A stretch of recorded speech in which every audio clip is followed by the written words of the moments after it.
Wow, that was loud. Wake me up. Call this meeting to order at 11:30 on this, the 14th of November. Welcome, everyone. Thank you for joining us. At this time, we'd like to begin with the invocation and pledges. Roger will lead us. Thank you. Dear God, we seek your help with our affairs today. Bless this meeting with your divine intelligence and help us to make the best use of our own. Please share a little of your wisdom with us to help us do right by all concerned. Thank you for your heavenly blessing. May each one of us be inspired to respond to the opportunities for better serving our fellow man. In your name we pray. Amen. Amen.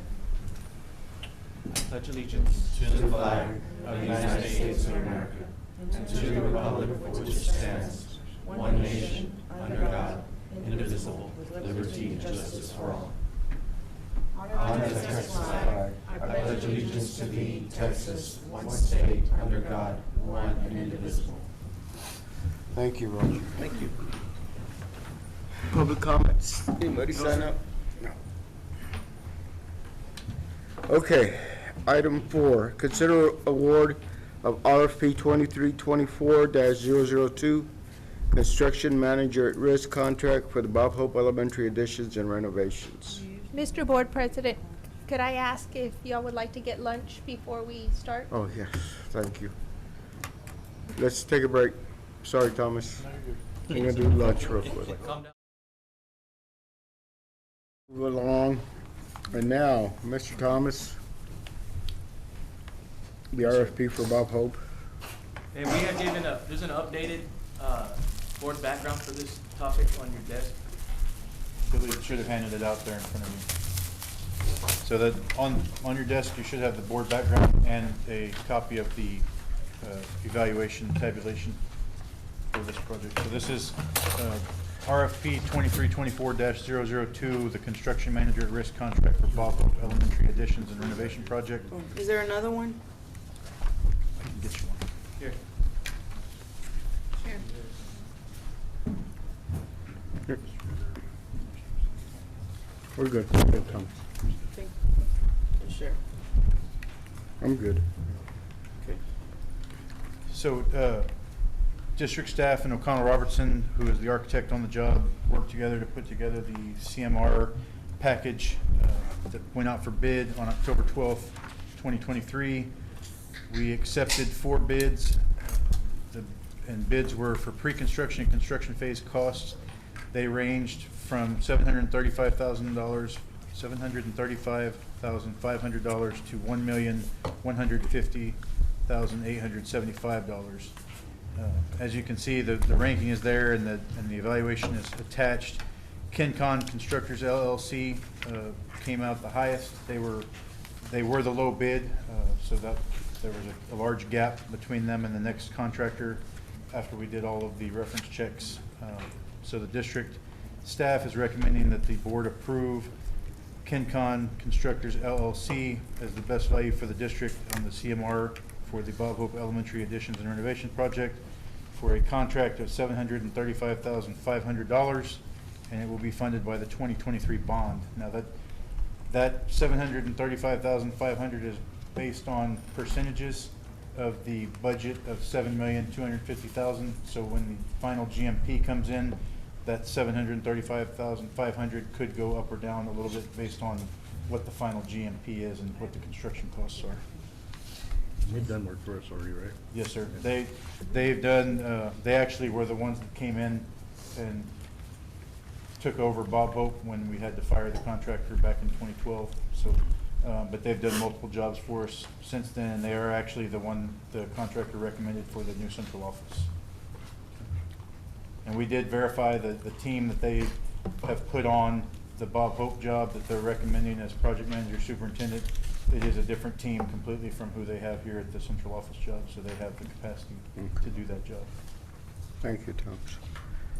Board members, any questions? I just have a little concern that they're doing 2 big projects at the same time. Thomas, any concern? What did they get? Their number on their fee percentage was considerably lower than the rest. and it was similar. They are a smaller construction firm than some of these and I believe their overhead is not as great, so they can get away with bidding a lower fee and still making money. We have never had any issues with KinCon. They've always come through on all the projects that we've had. They've done a good job. Like I said, we did verify that they do have separate teams for these jobs. So it's separate project manager, separate superintendent, everything. The only person that shows up on the deal the same as the CFO or the president of the firm is James Sines. So he will be involved on both jobs, but just in a supervisory role. Are they doing 2 jobs for us, you mean, or for someone else? They're doing central office. Oh, I mean, as long as they have enough. Now, they have the bonding capacity and the staff to take care of them. Okay. And you're comfortable? Yes, sir. That's the main thing. Okay. I'll entertain a motion at this time. I move. I'll second. We have a motion, a second to approve KenCon for the Bob Hope project. All in favor, please say aye. Aye. All opposed? Motion passes. Thank you. Okay, item 5, consider award of change order number 1 for the replacement fire alarm system for multiple campuses. Yes, sir. The board of trustees approved fire alarm control systems back in May of 2023 to replace obsolete fire alarm panels that we had at Sky Harbor Elementary, Spicewood Park Elementary, Bob Hope Elementary, and Southwest High School Spring Sports Fieldhouse.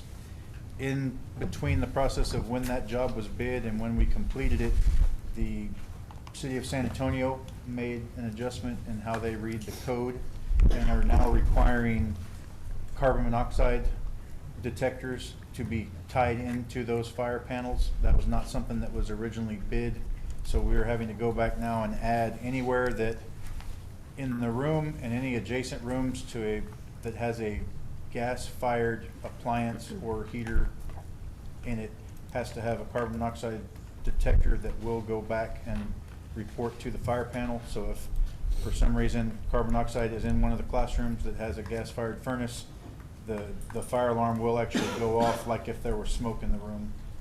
People will have to exit the building. So it's has been in the code, but now it is something happened somewhere in the state. Now started making this a requirement in the code for San Antonio. So the biggest chunk of this money is Bob Hope Elementary, and that is because Bob Hope Elementary actually has every unit at Bob Hope that feeds a classroom is also fed for the heating side, is fed by natural gas. So the majority of this number, I think $50,000 of this number, is Bob Hope.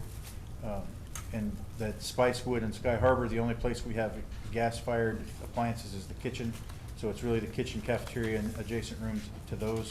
But Bob Hope, it's every room in the whole campus has to have them. So we're recommending approval of change order number 1 to fire alarm control systems in the amount of $64,745. And this change order will be funded by the budgeted funds that we had.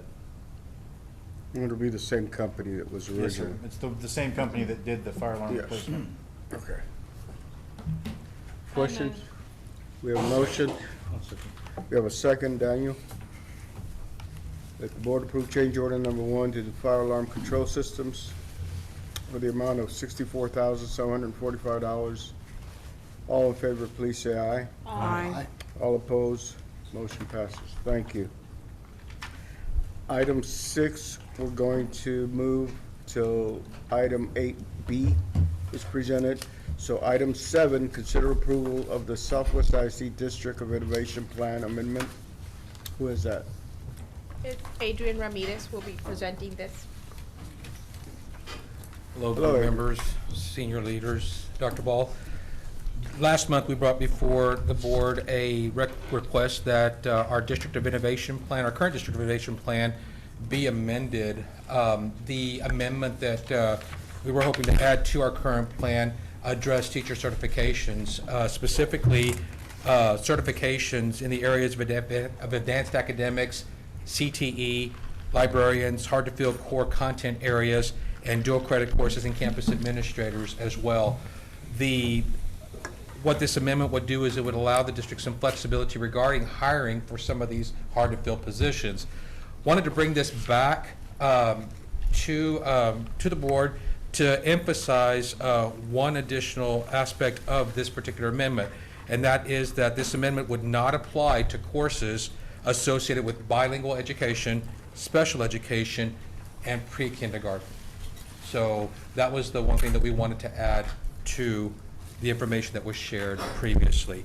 So we still want to move forward with asking that the board approve the Southwest ISD District of Innovation Plan amendment regarding teacher certification. I move. Second. We have a motion and a second that we approve the Southwest ISD District of Innovation Plan amendment regarding teacher certification. Questions, anyone? Hearing none, all in favor, please say aye. Aye. All opposed, same sign. Motion passes. Thank you. Thank you. Thank you, Ed. Item 8, items of information. We'll begin with A, reviewing local policy CW naming facilities. I know Brandon has been researching and looking at this as we get ready to start our new elementary. We'd like to have that discussion with the board in regards to your thoughts in regards to the policy and then also naming of our new elementary. Yes, so I know we went through this exercise last spring when we, actually two springs ago, when we were naming the aquatic center. And we brought a couple of different policies that we were able to gather. And today I just really want to go over the policy so that as we get closer to the new elementary opening and naming that, we can kind of go through the criteria, what's kind of put into place, if there needs to be changes, or if you have any other ideas, we can go from there. Really the criteria, and I'm sorry I'm going to read this because it's board policy, and so I just want to make sure we're clear on what the board policy states. The board shall adhere to the following criteria when naming school buildings or other facilities. Number 1, a facility may be named for a person who has served the district or community, especially in service of children. 2, a facility may be named for a local, state, or national heroic figure. 3, any person nominated for naming of a facility must have made a significant contribution to society or to public education, and his or her name must lend prestige to a facility. 4, a facility may be named for a local, residential, or geographic area of a state or national landmark. And then 5, a facility to be named shall be a separate structure or campus, and identified existing facility or campus shall not be fragmented by renaming portions of the structure or campus. That's basically taking the high school and naming every building different, so we don't want to get into that. That's kind of the criteria on what's the board has approved in the past as allowable of naming facilities. I don't know, I was going to kind of pause there if there's any questions on that. It's pretty clear on our standards. What we do from here is we take it and we write an admin regulation and a process on how to name a new building. The recommendation process, the board may direct the superintendent to solicit recommendations of names from staff, students, in the community. The superintendent may appoint a committee to solicit and review the submitted recommendations. A naming committee may include employee representatives from existing campuses as well as community residents who are not employees. And the committee shall, if a committee is convened by the request of the school board, then the committee shall submit to the board within a time frame established by the board recommended names for the campus or facility being named. In the past, we've brought multiple recommendations to the facility subcommittee and then possibly a few to the board. And then really in board policy, it states pretty clear the board retains final authority for naming all of district facilities. And so that's kind of the overall policy, and from that we kind of established some guidelines based on direction from you to Dr. Ball, and then she can tell us what process we need to go through. So really that's all I wanted to share, because as we get closer to opening at the new elementary, we want to make sure we're ready to move and you guys are. Questions for me? Anyone? No, Nope. thank you, Brian. Okay.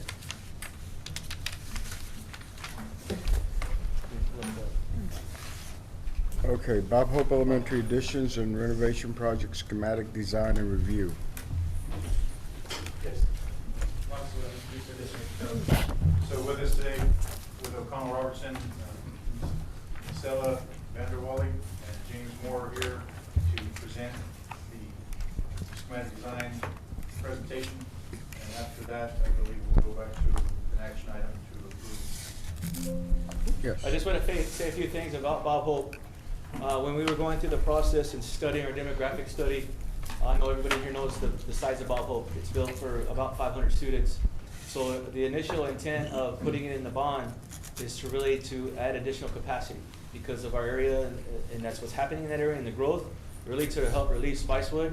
And so another main piece of this, not to steal your thunder, I just want to make sure the board remembers, another piece is to somehow, as we move forward in renovating, is how do we connect facilities that are separated, like the PE gym, where kids don't have to go outside just for safety.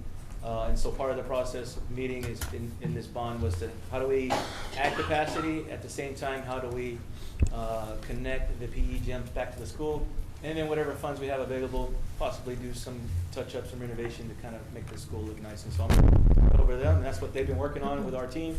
And so, go ahead. Absolutely. Well, thank you, Brandon, Mr. President, board members, and Dr. Ball. It's a pleasure to join y'all today and walk you through the process that we've gone through. So we have recently wrapped up schematic design, and this is really a presentation to walk you through our process, what we learned from the campus, and what we have to present to you today. As Thomas mentioned, my name is Misela Gonzalez Vanderwall. I'm an architect with O'Connell Robertson. And I'm James Moore. I'm also an architect with O'Connell Robertson. And also, not here today, we have several internal team members. Of course, many of you have met Mr. Chris Nierendorf, our principal in charge. We also have Courtney, who is our interior designer, Chris on our architectural team, Thurston Simonson, who leads our MEP group in San Antonio, and Jeremy Zorn, leading our electrical group. So today we have a couple of items that we're going to hit on. We're going to do an abbreviated project scope. Brandon has walked you through a couple of those items already. We'll talk a little bit about the stakeholder feedback that we heard and what the goals for this particular project are. And then we'll get into the design solutions, our early concepts for our site plan, and then as well as our schematic design concept and how that came to be. So really quickly, I will just reiterate a couple of these things. One of the major goals for Bob Hope was truly that student capacity, being able to increase to accommodate 200 additional students. And naturally, that has some impacts on other parts of the building, so core spaces. So one of the things that we had to consider was the library would also need to adapt per TEA standards to make sure that it was able to serve almost 800 students. We also are focusing on some pre-K and special ed classroom renovations in order to better support the student population. And then there was a priority about the science labs and STEM classrooms. So that was another scope item that we focused on. That interior connection from the building to the gymnasium, that was really critical. Not only does it protect students in inclement weather, but it's also a safety and a security concern as well. And then naturally, this bond also focused on numerous interior and exterior safety upgrades.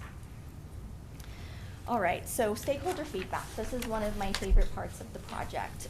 So early on, we had our charge with the bond language, but we wanted to sit down with the different groups that would be impacted from an administrative level and really get to the heart at what the desires were for Bob Hope. So we sat down over the course of several meetings. We like to utilize this exercise called Plus Delta. And these sheets up here are a copy of some of the notes that we recorded in those conversations.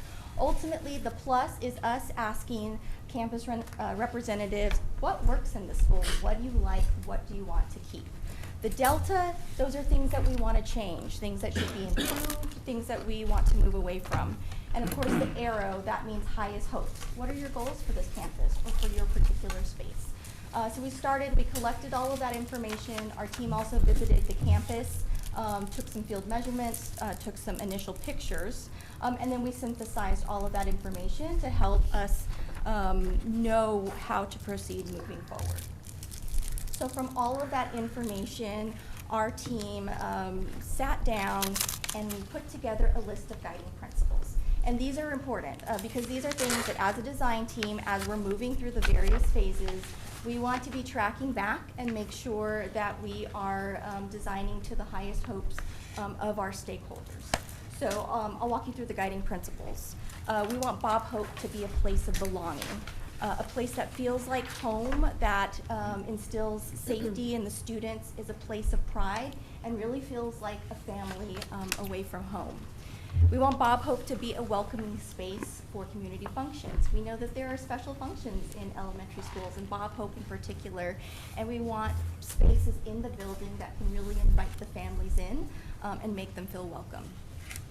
Innovation and learning on display. That's something that we heard a number of different times in our conversations. So in our renovation work, we are going to look for those opportunities to provide innovation in the classroom, to be able to see the great things that are happening in a learning space. But then we also know that we have to balance that with safety. So we want to balance that visibility and create purposeful transparency where it's necessary and limited where it really isn't. We want Bob Hope to have an inviting, a flexible, and a fun library. So the library I mentioned is one of those core spaces that is impacted. We heard a really beautiful reflection from our library representative. She said the library is the one place where the students don't get graded. And I thought, wow, that's really important. So we want that library space to be exciting, a place that draws the students in where they feel like they can just be themselves and be comfortable. We also recognize that from year to year, you might have a larger first grade class one year and a smaller, second grade class maybe. And so we want the classes to be really adaptable and flexible. And we also focused on keeping grade levels closer together, which they're not really at this time. And then lastly, equity, of course. As we're working through the design, are we being equitable in our decisions across the board for all students? So we developed this vision statement. It's going to be our design charge. Diverse learning opportunities will inspire each student to pursue passions, foster belonging, and build community through creativity, collaboration, and critical thinking. And so that's really what our design team hopes to bring in our renovation and addition for Bob Hope Elementary. So I'll turn it over to James to walk through some specifics. So the existing Bob Hope Elementary School site is on Reforma, just off of 35 and 16. Along with that, it's got some site constraints that we needed to pay attention to as we started to create solutions to some of the problems that we saw as we were going through it. So adding 200 students to the facility, the east side of the property where the drive coming across the back side or the side of the project is pretty tight. Getting vehicles back there to be able to service the rest of the facility as well as provide fire safety access for the rest of the campus, the back half of the campus, is going to be one of the critical components of the design solution as we progress. The other is, the project is pretty well laid out as it stands, just as a flow from a site standpoint. You have access along the front, along Reforma. You've got a separation between the bus traffic and the parent traffic loops, as well as providing a third point of contact or a third pickup point for those incidents where an ambulance needs to come without having to interrupt the flow of the rest of the day. So we saw some really good opportunities there. The one opportunity that was charged to us is to how to connect the existing gymnasium back to the cafeteria and ultimately to the rest of the campus, just as a day-to-day operation, so that way, as a safety and security, you can control the kids' access in and out of the gym without them physically leaving the building and then coming back into the building. So everything that we started looking at, the other part was the west side of the property. There's a large drainage ditch along the west and south edge of the property. So those were the constraints, so to speak, of the project. So what we are starting to look at is doing the addition on the south end of the existing library area, but also renovating that library into, and we're going to see the floor plan in just a second, but having that connection internally bound through a connection of corridors, so that that way we can route students in and out of the gymnasium back to the rest of the campus, so that the gym doesn't feel so disconnected with the rest of the facility. So as we go into the possible solutions, so safety and security, if we put a gate up at the front of the east edge of the property, up next to the cafeteria, we wouldn't be impacting the deliveries of the food and stuff like that into the cafeteria, but it also provides that safety boundary from public to private. So that way it kind of contains the students from their back on a day-to-day operations. The other part of it, I think we've got a safety concern on the west side between the parking lot and the playgrounds that are existing playgrounds over on the west side. So as long as we add a non-scalable 6-foot tall fence along that, I would say, midwestern border from the existing facility over to the existing perimeter fence, I think we should be able to identify what is playground area versus parking area and make that separation. There is a couple of unique possibilities.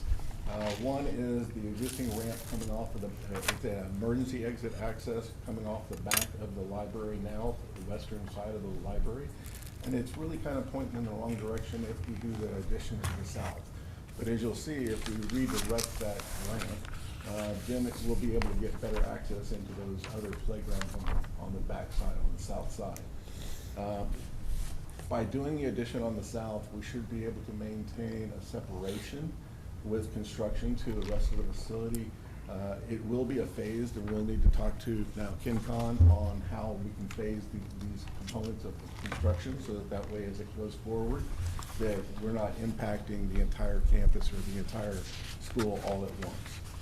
We will have to do a proposed fire lane on the right-hand side around the gym in order to get fire access to the back side of the school, so that way for hoseway and for firefighting apparatus to be able to get to that back end of the school. But there is possibility to do that corridor as a step, because there's about a 3.5 foot difference between finished floor of the existing school versus the gymnasium that will have to get people downhill effectively to get into the gym. But I think that it's very doable within inside the corridor of that new addition. We did find, so we took the existing plan of the facility as it stands and just kind of color coded it for our use and for y'all's use as well. So the blue are all classroom spaces. The light blue are all of the pre-kinder areas. Thank you. Sorry, I forgot that. And then all the red is all the admin, and then the cafeteria and the kitchen are kind of the yellow areas. And then on the southern end, all of the library is down on that bottom, almost gold area. What we found, though, is that by talking to the principal and the rest of the staff at the facility, is that the classes are kind of disjointed. So those main corridors that going through the east-west corridor and the north-south corridor that kind of split the school up into quadrants, those classrooms are facing that large corridor, and they don't talk to each other. So if, for instance, where third grade is located now, kind of in the middle blue area, all of those teachers don't have a whole lot of interaction because they're facing those larger corridors instead of facing each other. I think that's a great, I love that, just wanted to add that. I think that's really good that they'll have that connection there like that. Thank you, Dr. Bull. And so what we thought was to be able to support the district flexibility as the school grows, as well as containing grade levels a little bit better, is if we took out those center little gray bands of storage and created an internal hallway there, which was actually what used to be originally, then we could have inward focused grade level communication between classrooms again. And it also allowed, because of the way that the classes are arranged, then it also allowed us to have that flexibility of, like, third grade, for instance, this year only having 3 classrooms, but maybe 3 years from now it'll need 4. So then the principal being able to relocate year to year from quadrant to quadrant, which grade level goes where. The only stipulation to that would be is the pre-K kinder really wants to stay put because there's some specialized things that have to happen in a kinder environment. They need to have restrooms, they need to have a little more space per student. And so those would stay over where they're at now, and it would also still allow them to have that emergency exit in the event that there was an accident, then that western access through the bus loop now could be that emergency access to be able to get special ed kids in and out or kinder out away from campus without being such a visual display right up at the front door of the school.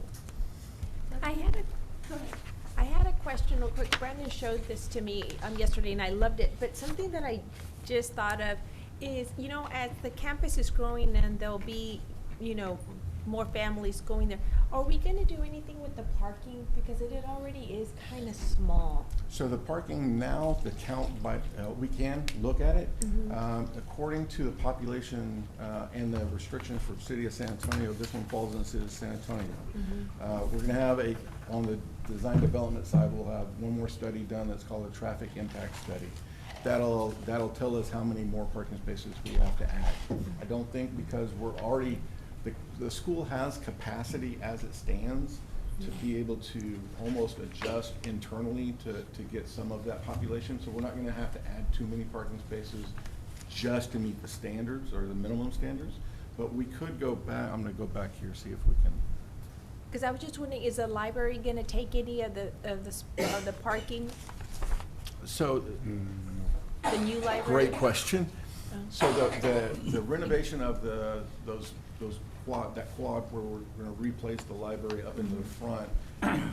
You stole my thunder a little bit, Oh, Dr. Paul. sorry, That's sorry, okay, that's all right. sorry. It's all good. So if we keep the traffic patterns the way they are on campus with the bus being segregated from the student or the parent drop off, we could add a little bit of parking, but then it becomes landscape restrictions on how much we can get rid of versus pervious, impervious coverage, as well as not monkeying with the trees that we have on site. The city of San Antonio has a landscape requirement that says if we kill one of the trees, then we gotta replace it back with much more trees. So we're trying to strategically place that. Where's our boundary, Brandon Thomas? Where boundary does our is the- land end? Is it along that proposed fence replacement? So the boundary is this line right Okay, here, okay. right along that And is that a property line. ditch? Is that a That's ditch the current? ditch. Yeah, that's the drainage. Outside of our property is, there's a drainage channel that the city of San Antonio maintains. Yes. So it's outside. And we go between us and. And then here is that dotted line, yeah, so we're pretty, So we're all the way tied. to Access road on 410. And who owns that property down there on that side, right there where you're pointing? That's the church. I believe the church, where you can see kind of where the change, I believe that this lot might be owned by a separate entity, that the church owns all of this up to Reforma. But next to Whataburger right here, I believe that's still a lot that someone owns potentially. Have we inquired about purchasing that property? I have not looked into that. The church property? I mean, The church property is the one we would need to expand for the front of it. The back side of that, because we have a lot of space yeah, behind we the don't have playground that any we need couldn't for use that, for yeah. anything. The front Oh. is where, Yeah, to help us here, we want to buy that, but I don't know if we want to approach the church and ask them to buy them out. I mean, we haven't thought about that. if they're not using the property, I mean, I know they're using the property up front where the church is. right. But back here in the back, I mean, we could possibly look at, I don't know what they're doing. yeah, we could maybe see. I mean, that would maybe be like employee parking. It would have some challenges with that safety and security there, Yeah. a little bit. Yeah, because especially so close to the restaurants right there. yeah, but as far as the library that Dr. Ball was talking about in the front left, as I'm looking at it, that's existing building that we're using. That is We're correct. we're So not we wouldn't- adding we to the wouldn't be building. we So we're wouldn't not be taking expanding. from the Right, parking lot. I just didn't know if it was gonna be any Yeah. bigger. It The looks, only- it looks a little bit bigger when you see it here compared to. It's all the chopped up Okay. area, so Yeah. I'll go back to that Yeah. plan. So the other part of that safety and security is knowing that we're gonna have some public use within the library, after-hours operations, that kind of Yeah. stuff. Having the library on the very back end of that facility They now have to go creates a through the little bit of building. a problem getting people back there. Yeah, I So like if that. we take those that space that's the existing like that. library, convert it into classroom space, and then push that library back up to the front of the Yeah, I school, like. it allows a little bit more connectivity with the community, as well as now we can actually kind of show off that library a little bit more. What restrooms would they be sharing? Let's So say the evening. restrooms that the library would be sharing are the same restrooms that are existing right here. So there's a group of male and female restrooms Okay. right across the hall from this library that would be part of right here. Okay, So it looked like a no-brainer to yeah, us. yes, Plus, it also allowed, what Marcelo was talking about earlier, of that education on display, or that transparency and things like that. We heard a lot of things about the STEM classroom and how integral, excitable the student, as they walk past it, if they could see that interaction, if they could see the projects that were going on, then it would also create a lot more need for students' involvement or them wanting to be part of those programs. So by putting some of that on display up next to the library, as well as having a makerspace in the library, that those two functions, the STEM and the makerspace, have very similar functions, and so we might be able to share some of those resources back in. One of the other things we heard in the meeting that was specific to STEM and science was, they were okay with separating the STEM class from the science classes. There was really a push to provide 2 science labs, since there are so many different age groups that require special setups for different types of labs. So we really wanted to prioritize, thinking in the future, what would better serve this campus. So we're looking to provide 2 science labs, and then again, create that great connection between the STEM, the makerspace, and the library. thank you. I like it. So, again, going back to what Dr. Ball had said, trying to do internal connectors with those classrooms. So, the area in the center, so we have the pre-K kinder, kind of leaving those alone right now. Oops. And then creating the special ed classrooms up here, so that way they were directly across from the admin, had close proximity to the nurse and the bus loop. And then also start to kind of flip, because they also have the internal restroom that they need for those ALE or the special ed classrooms within the enclosure of the classroom. So if there was an expansion of the pre-K kinder, they could kind of fall back and forth depending on the population. So it gave this facility a little bit more flexibility. But those corridors, if we open them up back through, taking that storage out, we don't want to steal storage away from a campus. Storage is always at a premium. We would redo those storage areas as part of the expansion. So we've got some storage down in the building support group, down on the very south end, as well as all along that main corridor, goodness, right here, where we could identify almost departmental storage in those smaller areas, so that way it was a little bit more centrally located and more, like I said, more departmental instead of just one big room. Thank you. Are we like reducing the special education classrooms? So there was, great question, yes and no is the answer. So they're misutilizing currently, it seems like it's a misutilization of spaces. The number of students isn't changing, it will be adding to, but we're reconsolidating and refixturing how those spaces interact. So currently they're separating, the campus is separating wheelchair-bound students into a specific class, and I believe by state law you're not supposed to do that. And so then now we're distributing those students out into the normal classes. The actual ALE kids, the actual special ed kids, those number of students would still be housed in the determinate rooms that we've got currently. We're not reducing the population. And their numbers can accommodate that? Yes, right now.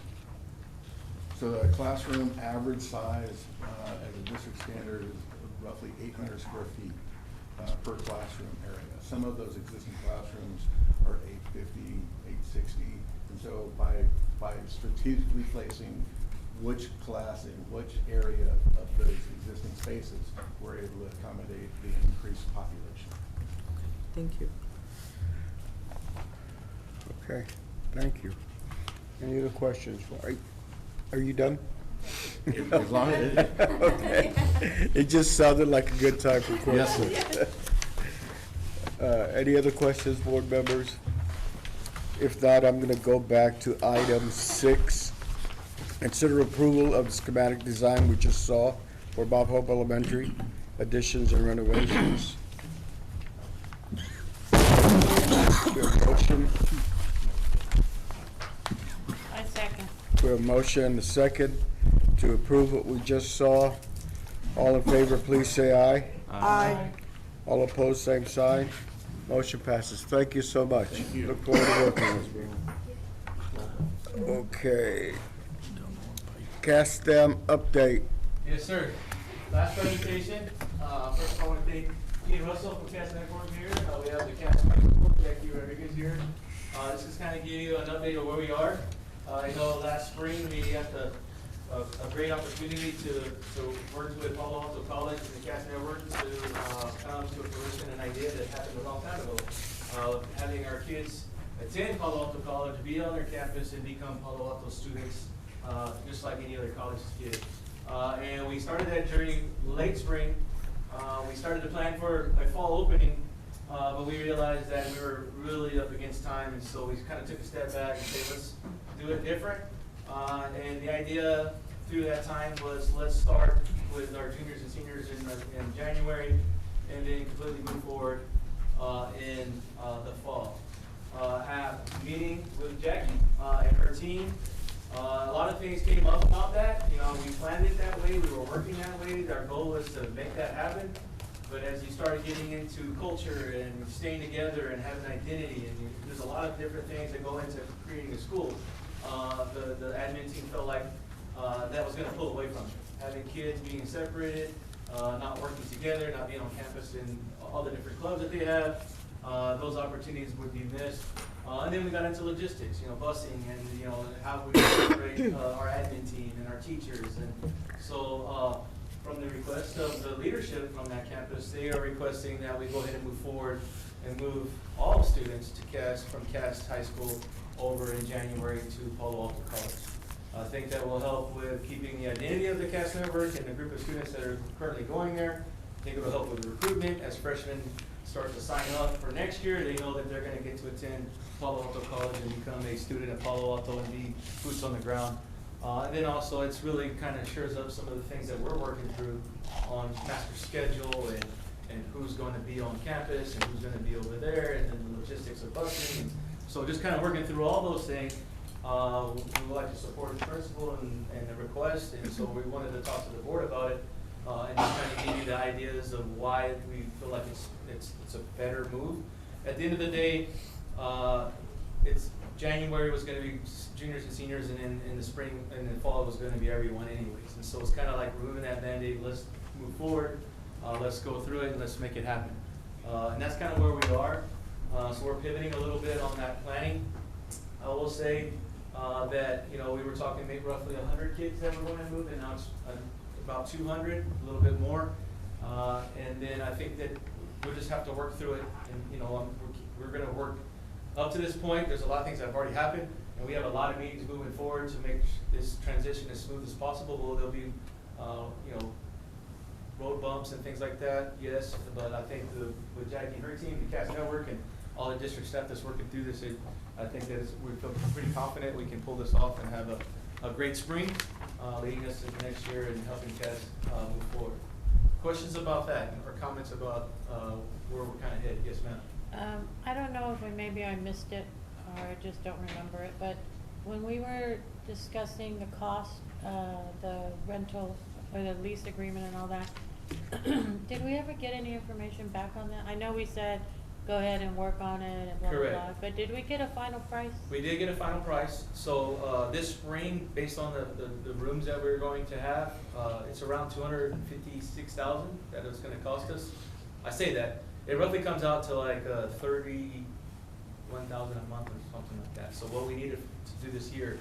And then I can bring you back all the numbers, because we're gonna circle back with them and make sure that we have enough space for our kids, and so that may go up a little bit. I don't anticipate it going up a whole lot. Is that based on pretty much close to what was predicted? Correct, correct. They came in a really high number, we negotiated, and we got to a point where y'all told us y'all were comfortable with, and I feel like we're there Okay. on the square foot. And then can we get a breakdown of,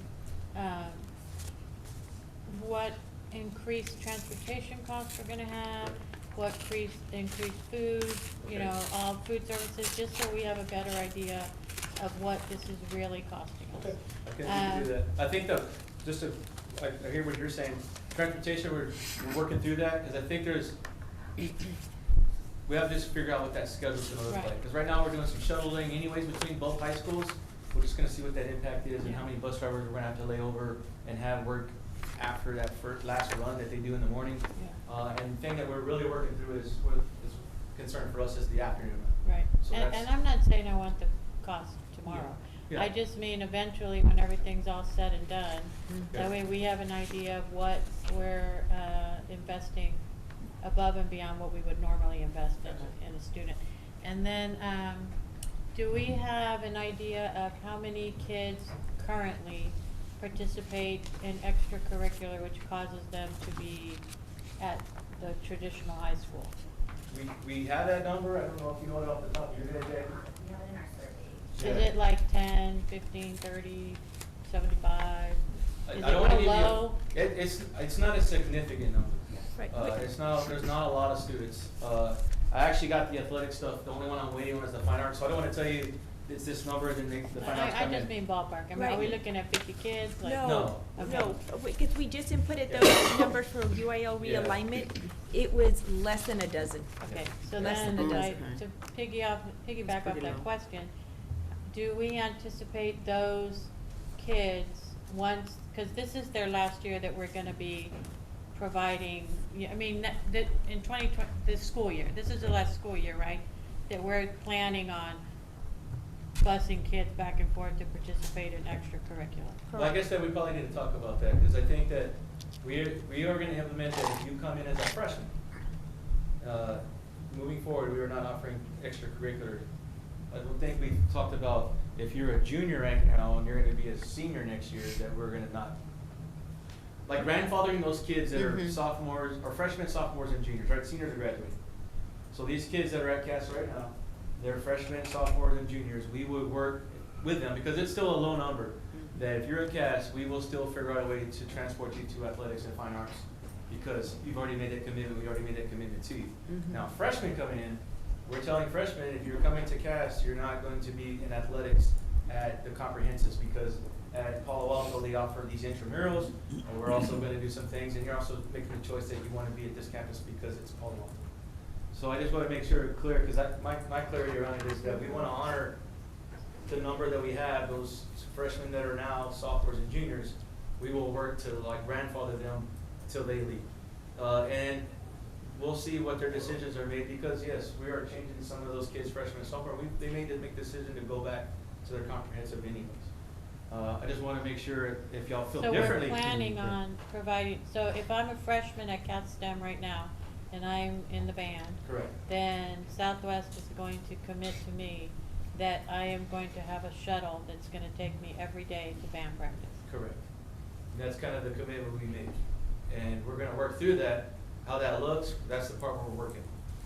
Now, moving forward, any new student that comes to Cass, they can't come to Cass and be in a sport or fine arts at Southwest High School or Southwest Studies.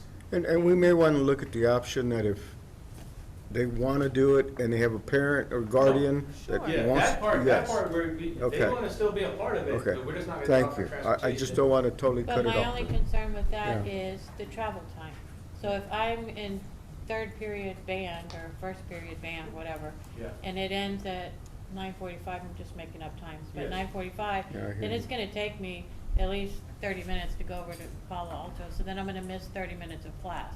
Yeah. So, I mean, it's a lot to consider, Well, I know currently we're working through that because there is some kids at Cass that actually go to Legacy so I mean, we're just gonna have to sit down and we're working through all those things and looking, and right now what we've asked is we've done a survey, who needs transportation, who's in what things, like who's in, what do you wanna do moving forward?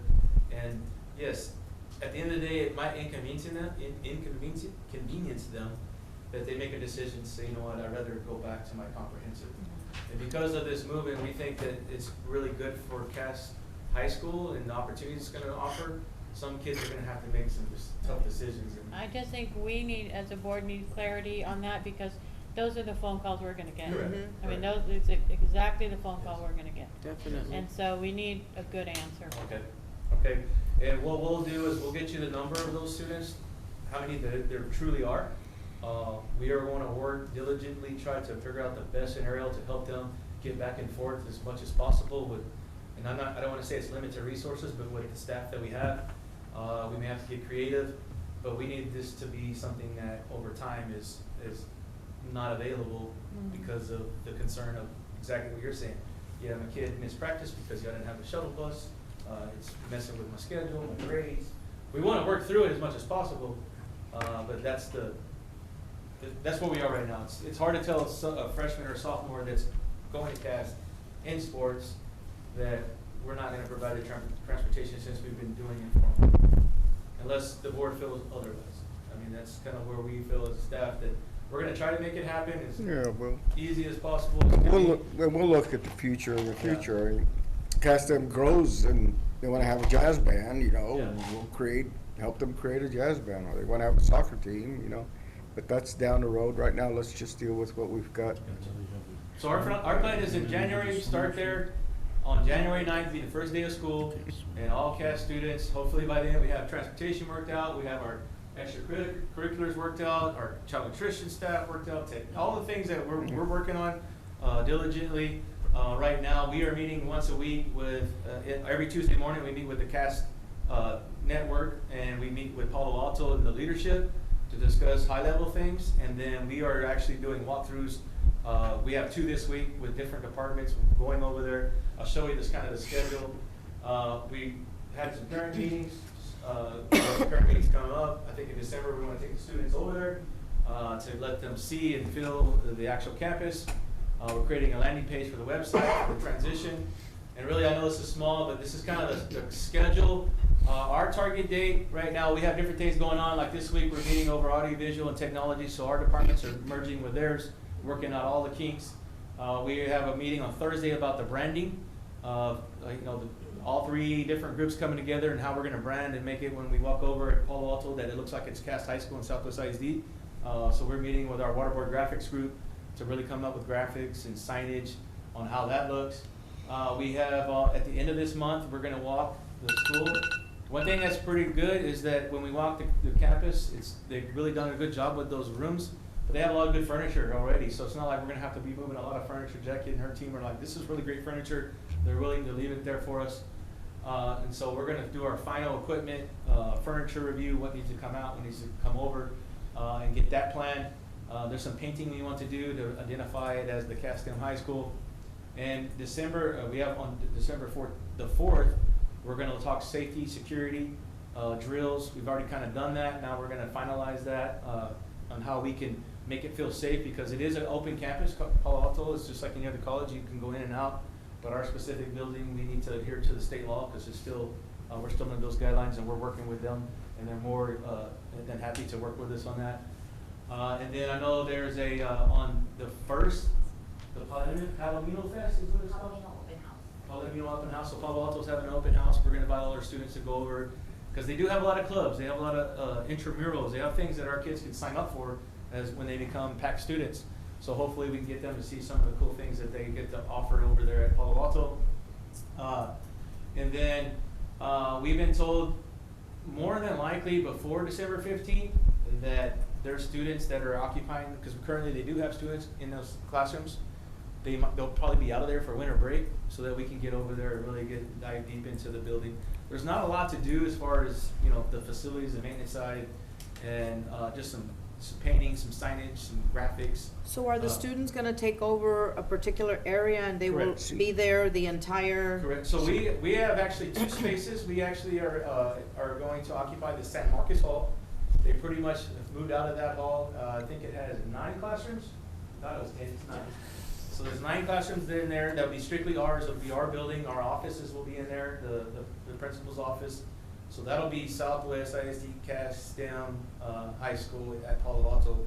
Off the side of that is the Palomino Annex, and that's got some open office spaces for our teachers. It has a work area, a place where students can go and sit and read, and then and work together. And then there's some office space for them to hold like ARDs and different meetings. And then really close by is the cafeteria that they have available for the staff. There's an outdoor sitting area that's turfed that kids can use for an outdoor area. And then they have the Ozuna Library. The outdoor spaces are still open to our kids. The Ozuna Library is available to our kids. The tutoring center, all the different things they have across will be available to all our students, I mean, pretty much all day long. So it's really neat. And what we'll be working on now is Jackie and her team are, because we pivoted, they were building a master schedule on half the kids being over there and half being here. They're trying to work on their schedule at what it looks like for all kids to be over there, so that we can meet with Palo Alto and their academic team to say, hey, we're gonna need a couple additional spaces because of the new schedule. And they're willing to work with us, because we already were gonna occupy 2 science lab in another building, but in essence, and when you guys fill up to it, we probably need to let them go see it. We can take y'all over there and see where we're going, and do a little field trip, so you can kind of see the space and what it's gonna look like. So. Yeah, I think okay. well, I think we had already talked about that a long time ago, that Okay. we wanted to see it actually probably a little bit before. Okay. How Yeah. far we've come. But it's as a board, voting to enter the partnership, it's a big responsibility to keep our kids safe, to make, I mean, it's an awesome opportunity, Yeah. but it's a lot of time on the road and, Correct. in a different environment, and we have to be very comfortable to answer questions. Okay, well, I think that I'll work with Dr. Ball. We'll figure out maybe the week back after the break, after Thanksgiving break, we can all go on a little tour over there. Because I think it'd be good for y'all to see that when there's students there, because we get too later into December, they might not be anybody on campus. Because we're there pretty much weekly, and we get to see. I mean, there's not a lot of high traffic. I think there's already another high school. There's a lot of high school kids already going there. We actually have some of our kids that go there full day. So I think seeing our building, seeing the atmosphere, I think y'all will be pretty excited about it, and we can do that. We can set that up. Thank you, Mayor. Well, I'm sure they have the experience because they have that Frank Madla. Yeah, they High have School. Model, but they also have a lot of other little school districts that have a lot of kids coming there. So they're used to, they're used to us, our kids being there. And now us having that space, I think they're pretty excited about it. They have done nothing but roll out the red carpet to us and really work with us. So when we come back in January, that first day of we get back will be a teacher work day. So we're going to have our teachers over there just getting ready. And then on the 9th, when we come back, students after the break, we'll be busing kids and going to Palo Alto College. If you guys are supportive of that. Maybe on the 9th, if any of us are available, do a welcoming Yeah. committee at Palo Alto for our kids, something like that. Okay, cover everything? All right. Jackie, we happy? Yes, sir. Kids happy? Excited? Jean, thank you. All right, that's all I have. Thank There's no you. questions. Thank you. All right. Okay, closed session. We do have one, right? That's Yes. all? Okay. Do we have one more thing No, before sir. we go into closed session? I could wish everybody a happy Thanksgiving at this time. Okay. And we do have a food drive that's coming up. We shared a flyer. I saw this, yeah. Is that the food bank that will be there doing that? Yes. Okay. All right, as permitted by sections 551.001 through 551.146 of the Texas Government Code, we will go into closed session at 12:36. We come back to this meeting at 12:51. Item number 10, we convene in open session for superintendent's recommendations. I move that we approve the superintendent's recommendation on personnel. I second. We have a motion, a second. All in favor, please say aye. Aye. All opposed? Motion passes. Any other one items? Just want to wish everybody a happy Thanksgiving Thank you. and the food drive. And same from us. Happy Thanksgiving to everyone. Okay, this meeting closes at 12:51.